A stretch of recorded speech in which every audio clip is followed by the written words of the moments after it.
today's episode, we're going to examine the Tyra Banks scandal with America's Next Top Model. Famed reality competition show America's Next Top Model took the world by storm back in 2003, but it's now back in the spotlight once again.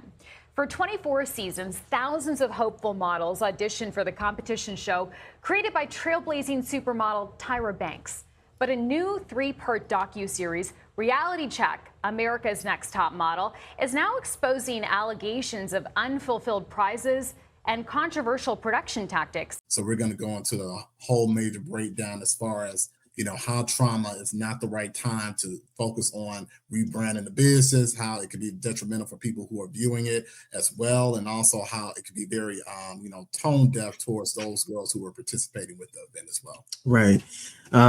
This has kind of been a big thing going on right now. I mean, Netflix just dropped the documentary about the behind the scenes of America's Next Top Model. I think a lot of us, watched the show growing up.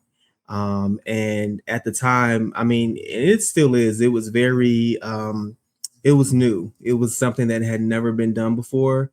It was in new territory as far as reality show is concerned, especially when it first started. We've really never seen a show like it since. And so it was charting new territory. It was charting new waters. And, the popularity of it kind of increased for the new generation around the pandemic. And so a lot of people were going back and watching the old episodes and kind of noticing and realizing just how out of touch they were, how toxic things were. Some things were back then. That's just kind of what was appropriate back then. Some things were just okay to do back then versus now. Cycle 6 was clearly a roller coaster of a season. During one of the challenges in panel, Tyra Banks put the contestants to the test by asking them to walk in a pair of ridiculously high heels. The shoes were so high that they appeared difficult to stand in, let alone walk in, for the very first time. In fact, Banks' rival, Naomi Campbell, had previously fallen in them while on the runway, so it appeared almost as if Banks set the contestants up to fail on purpose. Sarah Albert, Brooke Staricha, and Joni Dodds were the only few who managed to strut without stumbling. However, Carrie Schmidt and Danny Evans fell more than once. Banks declared, "This is the most nerve-wracking judging test we have ever done. I was holding my breath the entire time." However, what she really should have been focused on was the level of danger she was putting her contestants in. Now we've all learned, how things should kind of go, especially as far as reality TV is concerned. But when you're starting out and it's like a brand new kind of field, they were doing a lot of things. They were trying a lot of things, and a lot of things do not work nowadays. And so, boss, I know that you, watched the documentary and, we've seen a couple of interviews, and kind of like, what was your thought process behind like trying to, I guess, them trying to capitalize on the trauma? For me, the accountability, I think that's what people have been saying here lately. The accountability is very limited, but you can't have that accountability when someone is like, they're trying to garner another success story with the brand that they use to create trauma for people. So you have this pushing the buck towards, Ken and her producer. Episode 2 where Shandy, she's like, oh, first of all, she struggles to remember it, which I find hard to believe, because how many times did she bring Shandy on her talk show? You remember the story with Shandy? You okay? Cheated on me? Yeah. I'm not head of story, that's Ken Mock. Yeah, nice try. It was really hard to see her response and how she really went about the memory process with this girl, because it was like, she seems, I think so. That story sounds familiar. You had the girl on your talk show. You brought in she was acting like she couldn't remember. Yeah. I don't really remember exactly what happened.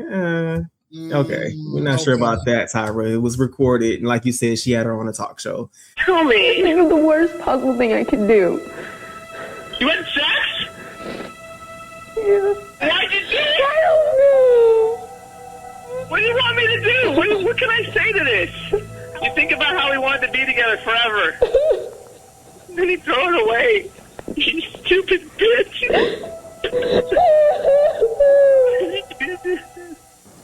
Shandy, you weren't watching that. I saw you looking down. How come you can't watch that? I just can't do it. Really? It brings back like all the old stuff. Oh, yeah. I believe that even with Mr. J, he had an interview and he basically broke it down and said, hey, you know what?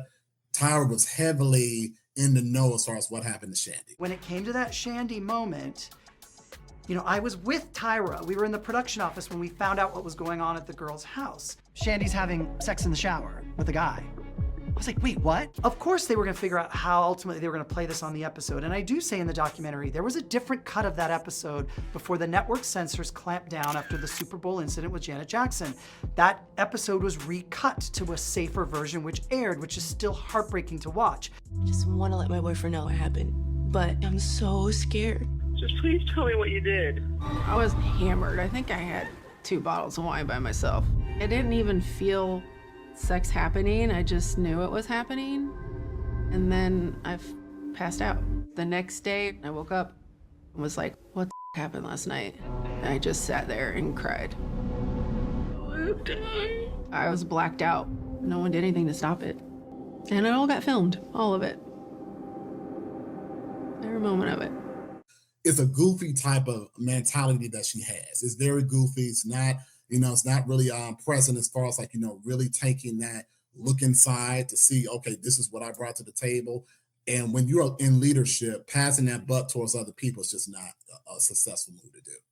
Right. But even then, when you look at how they handled it then, you know, Shandy spoke about it. She spoke on how Tyra had this quote unquote sit down with the girls and she brought up cheating. Insane. Like completely insane. Randomly, just out of nowhere. Has anybody cheated on, you know, just like, yeah, had a whole girl, are you talking about me? Like, are you talking about the situation that just happened? So even how she handled it back then was shady. You know what I'm saying? Because it was just like you said, Tyra may not have known everything, but as a producer and as a host of the show, she was in the know. They were telling her this is what's going on. So when they told her that's what happened, that's how she chose to handle it back then. So here we are all these years later, and there's still no accountability from her. You want to talk about being slapped across the face? We felt betrayed. And then slapped right back. It was very, very intense. But you guys were demanding it, and so we kept pushing more. Why are we filming this? And more. So fucked up. And more.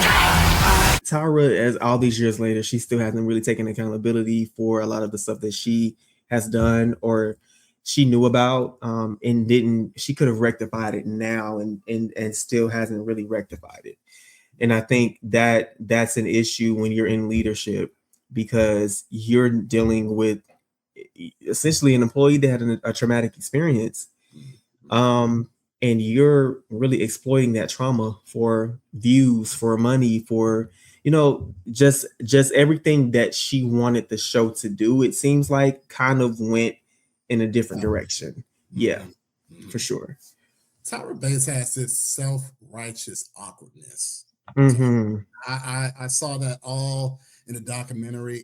Looking at that show through the lens of today, it's like, whoa, why did you do that? Why did you do that? Hey, Tyra said, yeah, she made some shit. She did some shit. You know, she said some shit. And I thank you for that. That is the only way you change. That is the only way you get better is by somebody calling you out on your shit. It is important. And I want to let you know that I want you guys to be just as open as I am now about getting called on my shit for when somebody calls you out on yours. Because that day will come and continue to evolve. Because that's what we're all doing. Girl, that is absolutely ridiculous. It's just this whole, she goes into this preaching mode and then she gets whimsical with some of her delivery.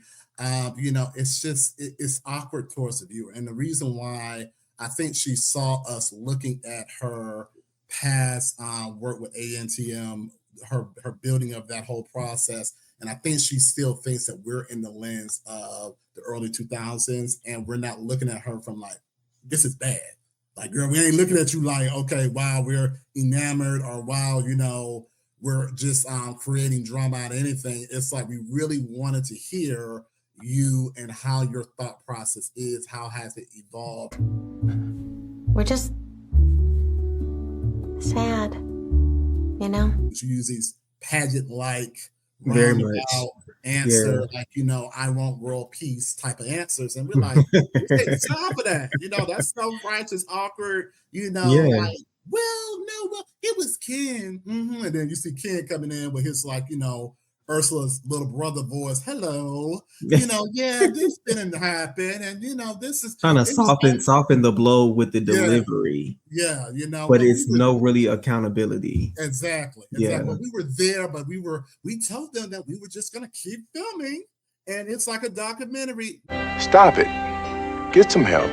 When you have someone that has been essayed, or you put them in the environment, you're giving them drinks, you're having them invite these men who are strangers to these girls with ill intent. One did have ill intent, to take advantage of her during that situation. You can't come back 20 plus years later and say, this whole, que sera, sera, what will be, essentially answer to your past as far as how you handle the situation. It's so much hands off in that documentary that it's just very upsetting that, that whoever is like in her ear, her publicist would literally tell her, hey, but this is the perfect time for you to go into a rebrand. You got to know some rebrands, essentially with America's Next Top Model, I don't think it's a rebrand that needs to be built again. I think it should have been like, with this whole documentary, it should have been like a conversation of that accountability more than just this basic generic very, hands off, apology type style that she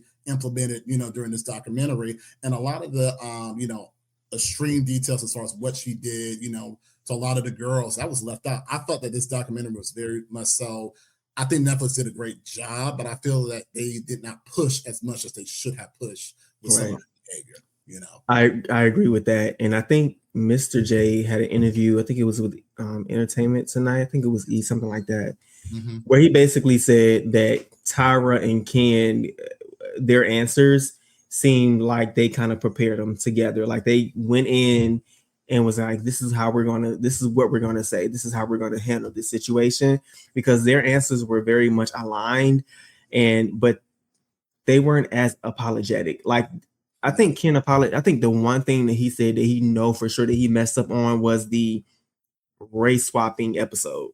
In cycle 4, Tyra Banks and the production of America's Next Top Model, for some reason, seemed to think doing a photo shoot that saw the contestants switching their ethnicities would be a good idea. She allowed the white girls to portray African Americans by wearing dark makeup that practically looked like they were in blackface. And unfortunately, she didn't seem to learn her lesson. In cycle 13, Banks photographed the remaining 6 contestants in Hawaii and felt it was necessary to attempt another shoot that was similar. This time, they had to portray someone who was Hapa, a person who is half one ethnicity and half another. Like, he was like, yeah, that was a little kind of messed up, but it was still made for good TV. That's where his mind is at. And Tyra was kind of like the same thing. She was just like, the little face she made, that little... yeah. Oh, well. Like in hindsight, it was, early 2000s, and, this is what you guys wanted.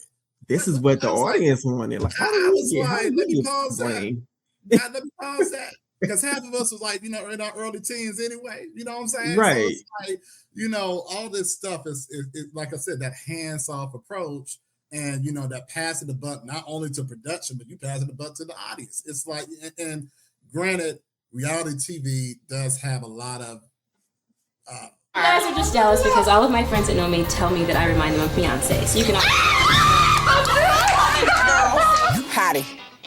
Mental institution. This is crazy. Looking at, early 2000s episodes, we see with reality television, Flavor Flav, Bad Girls Club, all these different type of, in your face, equally traumatic type of shows. And I think that's what they're sort of leaning into, like, yeah, reality television is toxic. But when your brand is based on uplifting women. People have a serious problem when I look like that. All right? When I look like that. But But luckily, I'm strong enough and I have a good support system. I mean, I love my mama. She has helped me to be a strong woman so I can overcome these kind of attacks. But if I had lower self-esteem, I would probably be starving myself right now. But that's exactly what is happening to other women all over this country. So I have something to say. To all of you that have something nasty to say about me or other women that are built like me, women that sometimes or all the time look like this, women whose names you know, women whose names you don't, women who've been picked on, women whose husbands put them down, women at work or girls in school, I have one thing to say to you. Kiss my fat ass.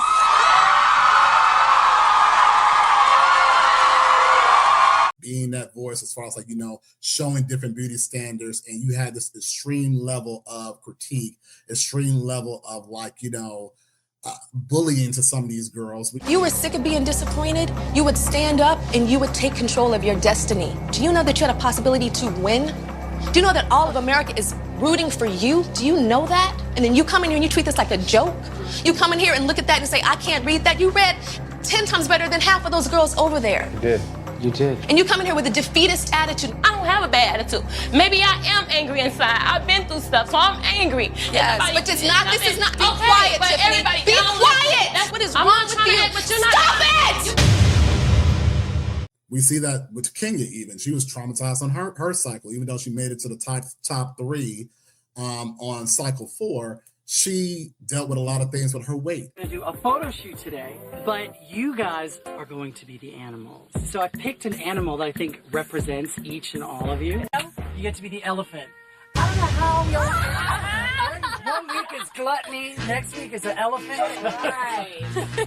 Everybody else has these sexy little animals. I get to be the big fat elephant. Oh, why do I keep getting stuck with these fat, characters? What is going on? A lot of girls who were watching that show during that time period really develop a lot of EDs from, seeing that this skinny girl, is being given photo shoots on gluttony, being an elephant, literally telling her that she looks fat in certain shots and your stomach is pudgy right here. And it was wild. And what got me, JL, especially when she was going into the detail about her scene with Bertini, one of the African models who was basically groping her on set. What's the issue? I know it's not about feeling comfortable, but I hear him moaning, it just threw me off. I'm sorry. I don't feel bad about stopping the shoot at all. Bertini has crossed that professional line, and I feel extremely uncomfortable. We're here in a professional situation. There are like 50 of us sitting here on set. Right. We're going with the flow. Yeah, it was a very awkward photo shoot when, the heavy breathing and everything like that. And she initially said in the beginning of the photo shoot, like, hey, just give me some space. Back up off me. So she's already letting people around her, producers around her, hey, you know what? I feel uncomfortable with this person being this close towards me, So and during the judging scene, Tyra gave this outlandish advice saying, hey, you know what? Use your feminine wiles to basically deter this guy from harassing you in this environment. It's like these were beyond tone deaf situations. Okay. And it's like, for you to give this horrific advice to this young girl who's basically putting you on a level as far as saying I made my call based on what I thought Tyra would do. And essentially, but even before she even got put in that, awkward situation, she stood up for herself several times and said, hey, back up. I like my space. And then what got me on the judge's saying, she said, oh, you look a little bit tense. Your neck's a little bit tense. Have you lost your mind? It's like, girl, she was being harassed. She was literally right. She was literally tense.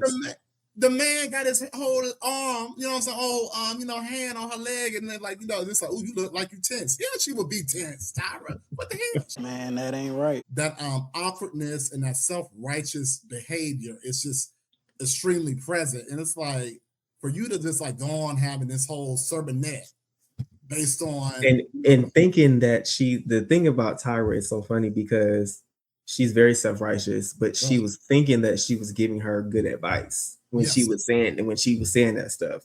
Yes. Like, girl, yeah, make sure you brush them off, but don't stop the whole production because of that, it's like, well, no, if she's uncomfortable in this particular situation, she should speak up. He didn't catch the hint. He kept doing it. So this is for the guys. Let's try and be interested without literally grabbing her butt. I feel a lot of pressure added onto me because I can end up being eliminated for not doing so well in the shoot because of his actions. And so for y'all to belittle her and make her feel like she was wrong for how she did it was messed up. That's one of the things where I feel like, okay, Tyra, you could have learned from that situation and learn how to come across to the girl. I wouldn't berate necessarily, but it was just something where you could have handled it different and just feel like she still didn't understand the actual problem with the whole situation at hand. And her apology, once again, this whole not being present, being tone deaf, and just wearing this whole 2000s mask, like the whole, oh boo boo, I'm sorry. Side eye alert. It's like, girl, that ain't the time to be giving these little slang, right?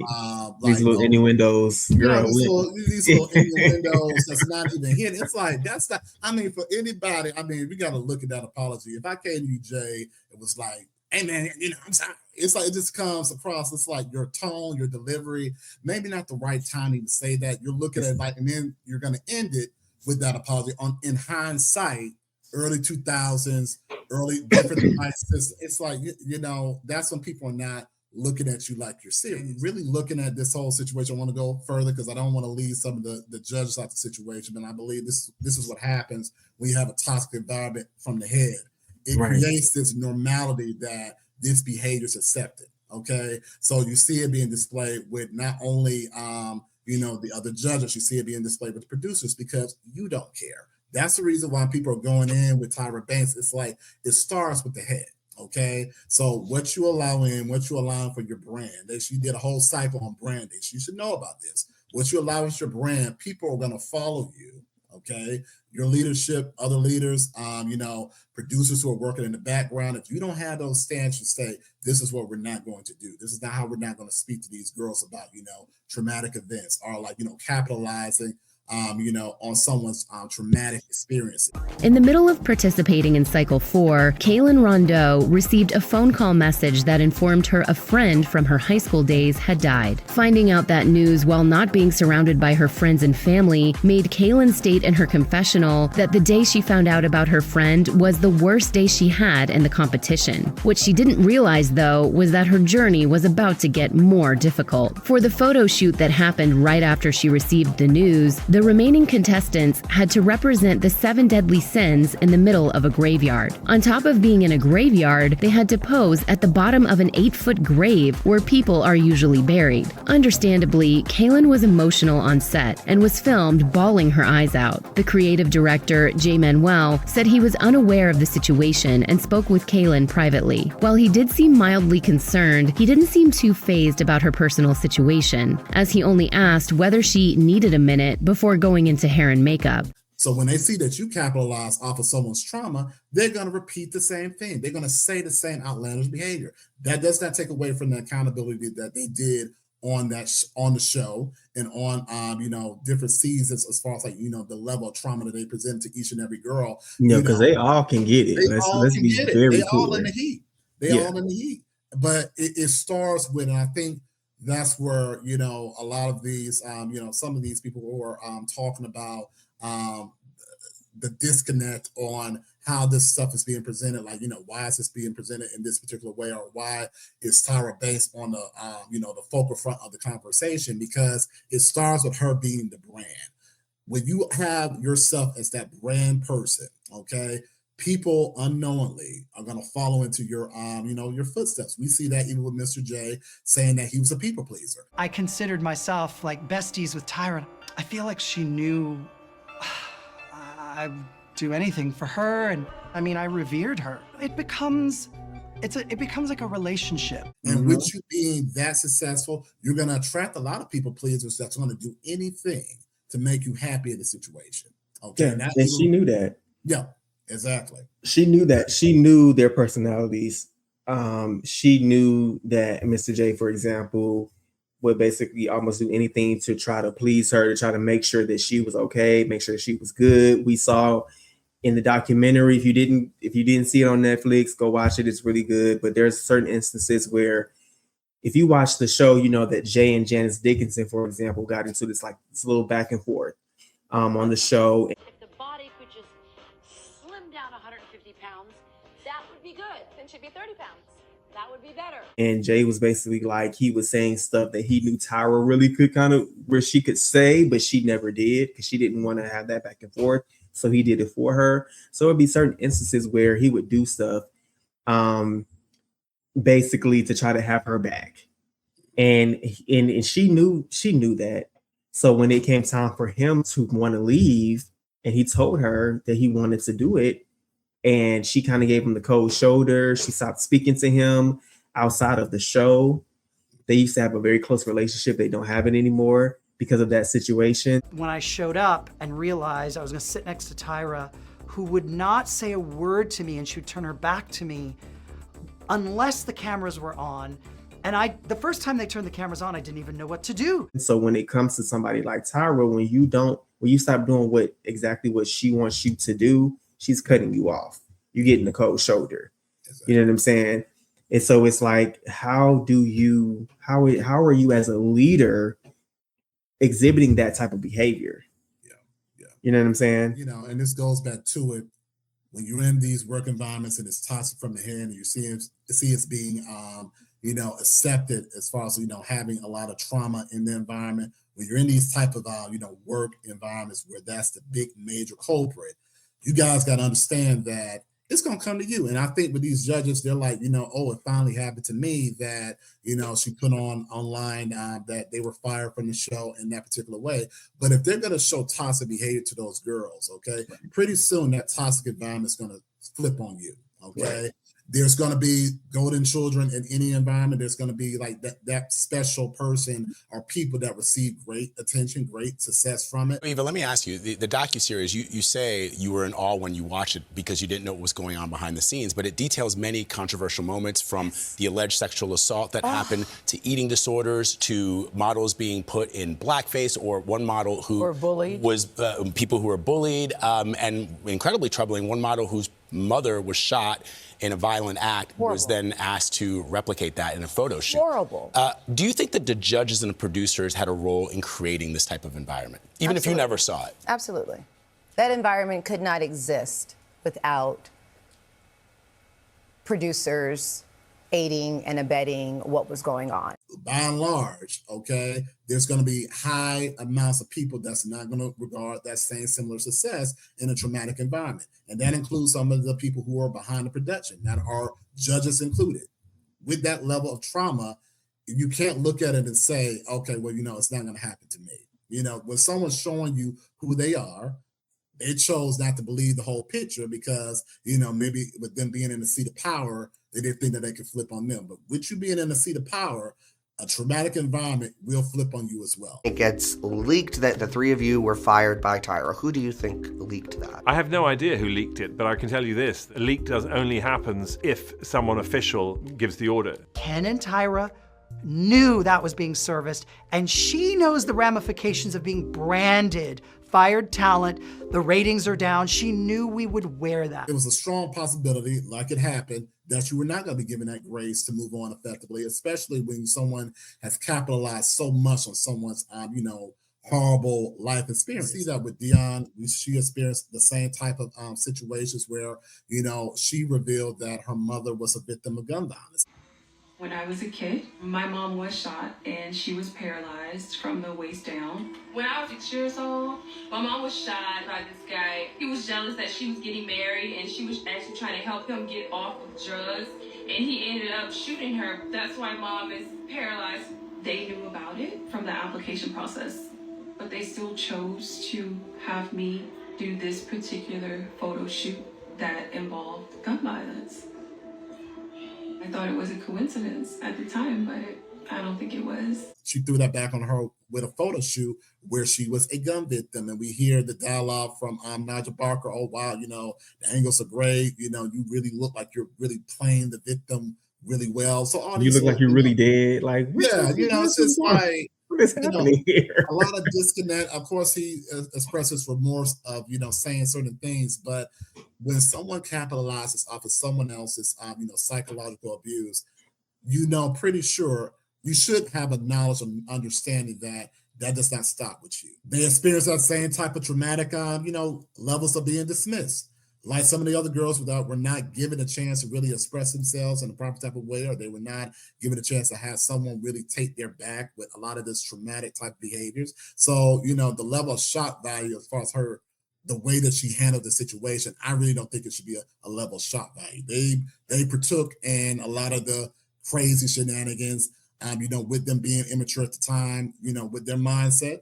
Granted, they admitted to that, but at the end of the day, it was right in front of their faces. So, we can't put them on this, this clean slate, like, hey, I'm completely shocked. I'm not completely shocked that, they experienced a negative experience with Tyra Banks because, the writing was on the wall. Definitely. Unfortunately, I think that a lot of people kind of, well, at least the girls that auditioned and was on the show, they just thought that this was going to be a great opportunity for them to be successful as a model. They did not know that Tyra was going to take the traumas and turn it into this big spectacle for ratings, really. I mean, that's really all it became. It may have started off one way for Tyra, but it ended up becoming just a spectacle. It ended up becoming just about the show. The show must go on. I mean, some of the girls are basically like, listen, once the show was over with, I couldn't even use the pictures from the show in my modeling portfolio because they were too outlandish. It was too much makeup. It was too much going on. Like the show became a circus all on its own, to the point where the original focus and the original mission just got lost. You know what I'm saying? Why would I go on a modeling show and I can't even use the pictures in the show for my actual modeling portfolio? Because they started doing stuff just solely for the show, just solely for shock value, for entertainment. That's what they were solely using it for. So it kind of the whole situation just kind of got out of hand. Tyra, as a leader, she just didn't do her due diligence. Like I said, however she meant it to go, it didn't really pan out the way. It kind of jumped the shark, as they say. A lot of shows jump the shark eventually after certain seasons. It just gets ridiculous and outrageous. And that's what happened. Ratings dived. We all know what happened. And so it's interesting to me to see her speak on Cycle 25, a new season coming out. And I'm like, how are you going to pivot from, like, what are you going to do differently? And I know for her, she was talking about some of the success stories that came from Top Model. That doesn't take away from the trauma. Right. Look at Winnie Harlow. She, has a great career. She brought her name up, but she was called Panda on your show by one of your, like I said, your colleagues that were like looking at her pictures and help, I think, creative director at the time period. Someone was calling her a panda. Which is nuts. It's like it's just crazy. Completely nuts. When I gave you the nickname, it's to help you. If you don't understand it, you would no longer deserve that little soft nickname. I'll call you Porcupine from now on. I've had people who called me their best friend be like, oh, I can call you Cal because we're friends. That doesn't make any sense. You still can't call me that. It's not appropriate. And she went about, really checking him in a very great way and just really calling him out on his mess. And he's going to get defensive and then say, like, well, now I'm just going to call you a porcupine. Basically trying to switch the narrative on her, like saying that you're difficult to work with. I'm using this as an endearing type of thing. Once again, you never give a nickname to somebody, especially something that's cruel like that. And she already expressed that she has a sensitivity with her skin condition. Why would you give a nickname to someone and they're telling you, do not call me that? Okay. We see that she has given, with her nickname, Winnie, we see that she says, okay, this is a great nickname to call me. This is something that I say, okay, this is okay for my boundaries. So seeing that type of, that thought process where, like, yeah, we did bring in, successful talent. Yes, but you still traumatize your successful talent. That doesn't go, it could be two things of the same coin, meaning right. Okay, two things can be very true at the same time. That does not take away from how your brand is in general. You cannot build your brand on trauma. It's all bad. Not a good look. That does not take away from how you treat people and their overall experiences, and that's the main thing. That's the disconnect, that people cannot really, take Tyra seriously with this. It comes across very tone deaf.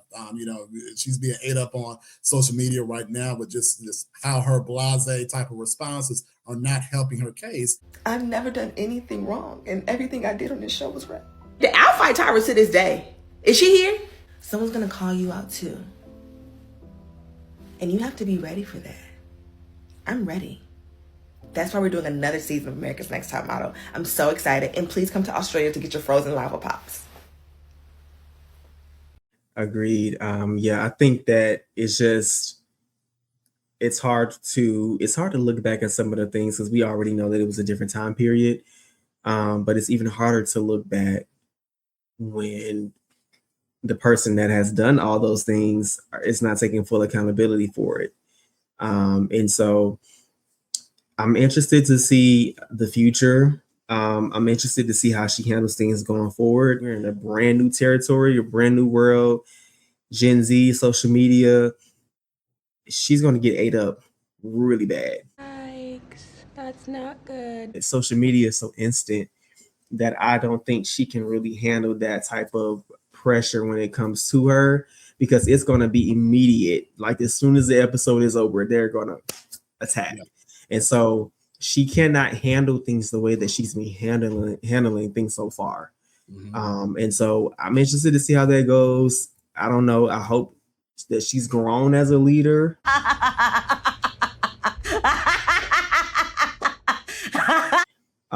But it doesn't look like she has. Yeah, we're going to leave it at that, JL. I can't wait to see what goes on now. I think, looking at it, we're going to end with this, unhealed shame relocates itself in your leadership. And we see that with Green Eyes. We definitely see that with Tyra Banks and her situation, with how she handled her situations with those girls. She carried in a lot of unhealed trauma from the modeling industry. That does have its weight in it. Yes. A lot of youth decision does have its place in the modeling industry, but she added on to that industry with television. So you run in two levels of trauma in the situation, from modeling and also from the television industry. So those girls definitely got double homicide treatment, in the situation. But for you to admit to me all these years, 15 years later, I know the hell that you've been going through. I know that you couldn't even walk through the threshold of certain doors. And so to have her, a Black woman, say to me over the phone that I knew you were struggling and I did nothing about it? What? You don't gotta support me. You don't even gotta like me, but don't see me in my suffering and just walk past me. It's definitely something that is horrible to really see, as far as to really establish a level of trying to capitalize on another season on the same type of mindset where you're passing the buck between your producers. So with you doing that, like I said, trauma always relocates itself in different avenues in your work environment. We look at Tyra Banks, and definitely we want her to take that ownership, but also gives us a narrative as far as how not to walk in our business decisions when it comes down to people in our environment, and to hold that integrity to make sure that people are safe in their working environment as well. I agree. All right, y'all. We're going to go ahead and wrap this up. Give us your thoughts on how Tyra Banks handled not only the new documentary that came out, but how everything has been handled over the years, how she's handled her co-workers or co-hosts, how she hasn't talked to them in years. Give us your thoughts on how, you guys would handle that situation. And if you have, ever dealt with or handled this sort of situation in your own life, at your own workplace, give us your feedback and your thoughts. We really appreciate it. And if you haven't having the opportunity to check the documentary out, please check it out, and just give us your thoughts and your feedback. Until next time. All right. Have a good one.